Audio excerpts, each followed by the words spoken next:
Hello everyone. Today we're going to begin with translating Panofka vocal method into any area. For this case, we are doing Vivaldi's in Furore. I'm going to make this into a series of a few short videos, and then as I further research on this music, maybe I'm going to come up with the next mini series. For more tips and insights, please join my private Facebook group, Panofka Vocal Method Expressive Singing Challenge.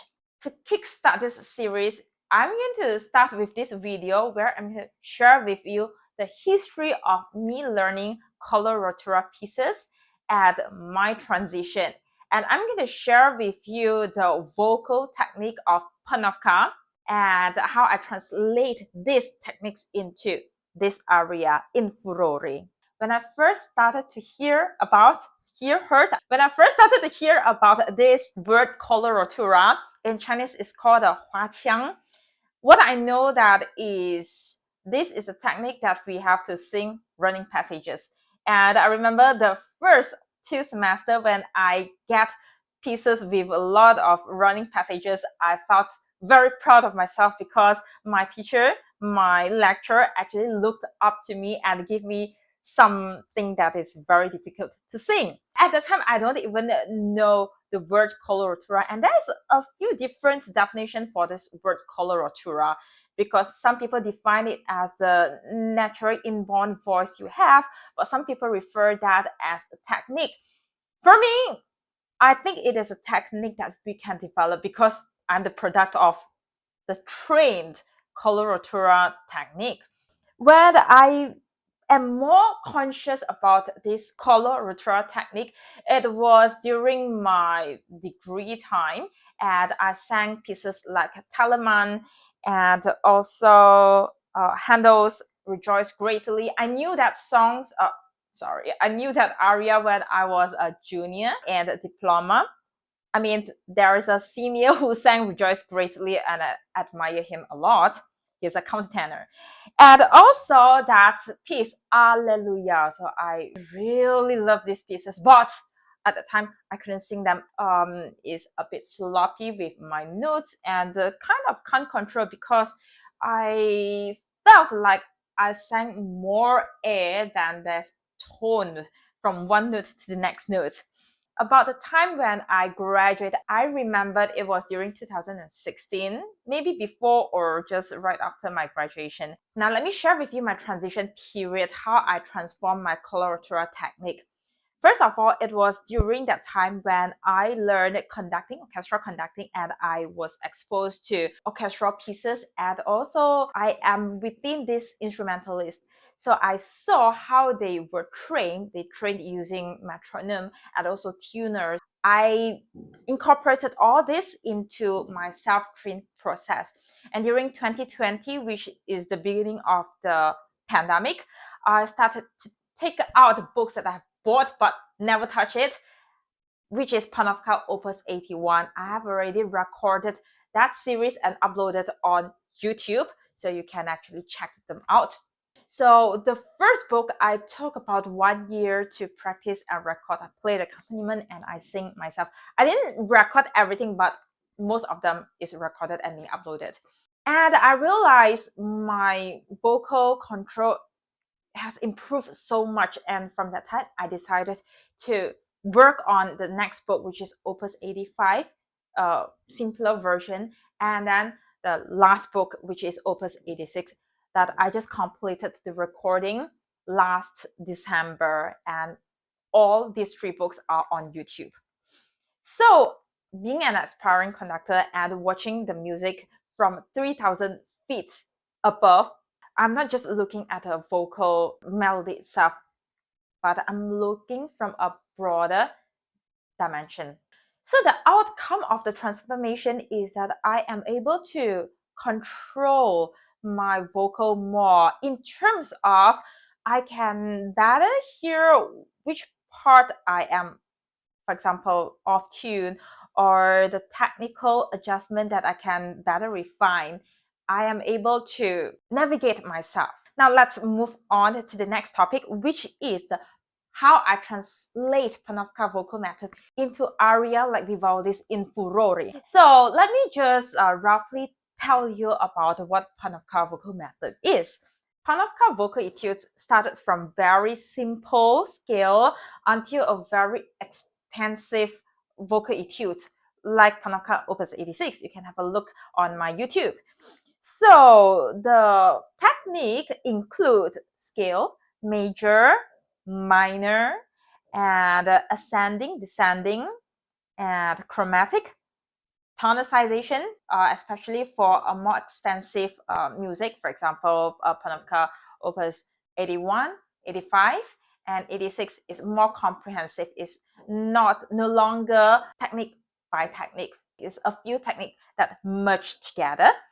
And ornamentations, vocal agility, and one thing that I really get from this Panofka Opus 86 is to train you across two vocal register through arpeggio and also scales.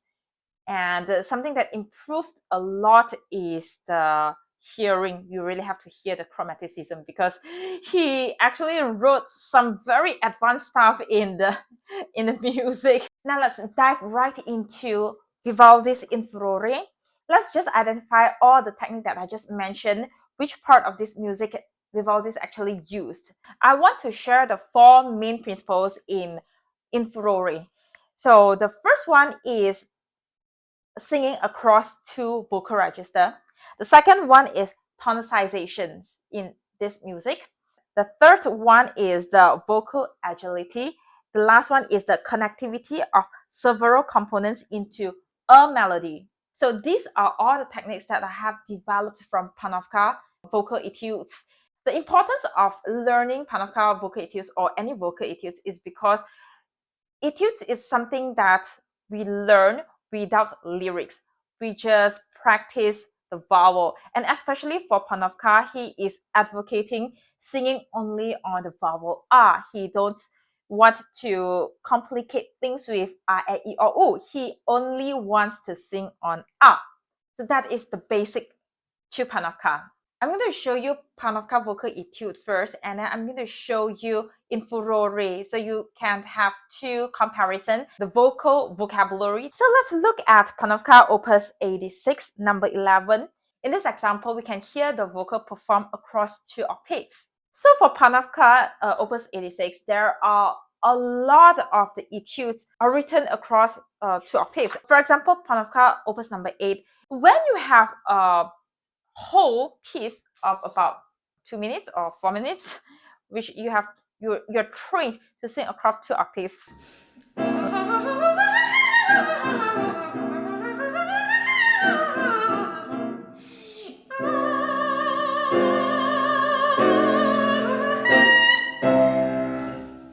When I start analyzing in Furore, I realized there's not much places is written in two octaves. And only one place is in two octaves, which is bar 46 until bar 49.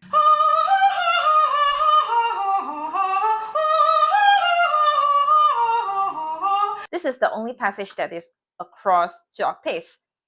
So I want to mention two things. The first one is, because this is da capo aria, now that you understand, you can actually write something across two octaves. And when you already developed your strengths to sing across two octaves, you can actually write the improvisation to fit your ability. Next is tonicization. For Panofka, especially Panofka Opus 86, is very extensive. We want to train our memory to understand the combination, maybe the combination of arpeggio and then followed by a scale, or the muscle memory when you need to have a quick catch breath, or you can take a whole beat to breathe in, or you can have multiple breathing points. So let's come back to tonicization. In Furore is from bar 55 and then you go into bar 56. It's not really a tonicization, but it's a change into a G7 chord from E flat major.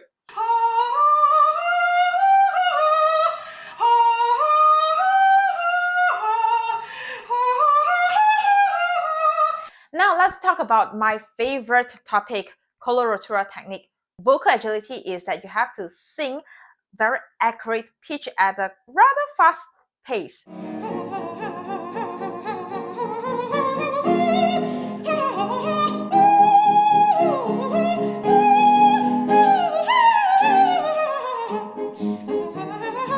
There's not many running passages actually. So during the da capo section, improvisation, you can write that for yourself. So the running passages for in Furore is the beginning of the vocal, the C minor ascending and descending.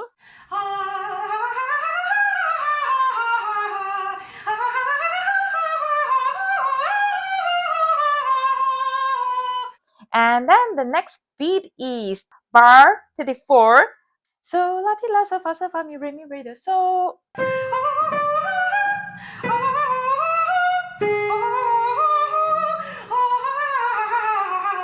The next is a bit chunky thing from bar 58 to 61.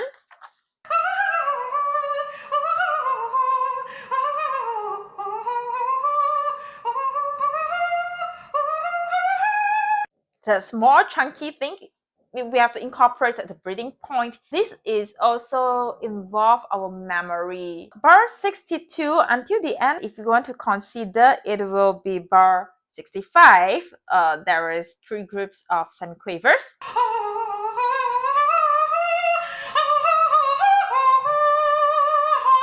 These are passages with a lot of running notes.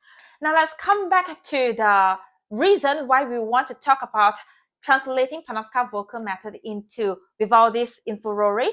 We want to use the developed technique from Panofka and translate it into the pieces with lyrics. It's not just translating this technique, but also looking into the details such as the connectivity, singing the joints of these different components. For example, a combination of arpeggio and scales plus your breathing point, and then followed by the next phrase of several components that's joined together. So singing Panofka without words or vocal exercises without words is going to relieve the burden where you can just train all your muscles, speed of your breathing, etc., to join them together smoothly and seamlessly. To wrap up today's video, I shared with you my trial, error, and growth of learning coloratura technique and my transformation starting from my connecting journey until I recorded 3 books of Panofka etudes, and then the elements of Panofka vocal methods, which are the scales, arpeggio, singing across 2 registers, and etc. And then we started to look into the technique that is also written in Vivaldi's in Furore, and I have encapsulated into 4 main principles. So this is what I want to include in this first video of this series. For more tips and insights, please join my private Facebook group, Panofka Vocal Method Expressive Singing Challenge. I'll see you in the next video.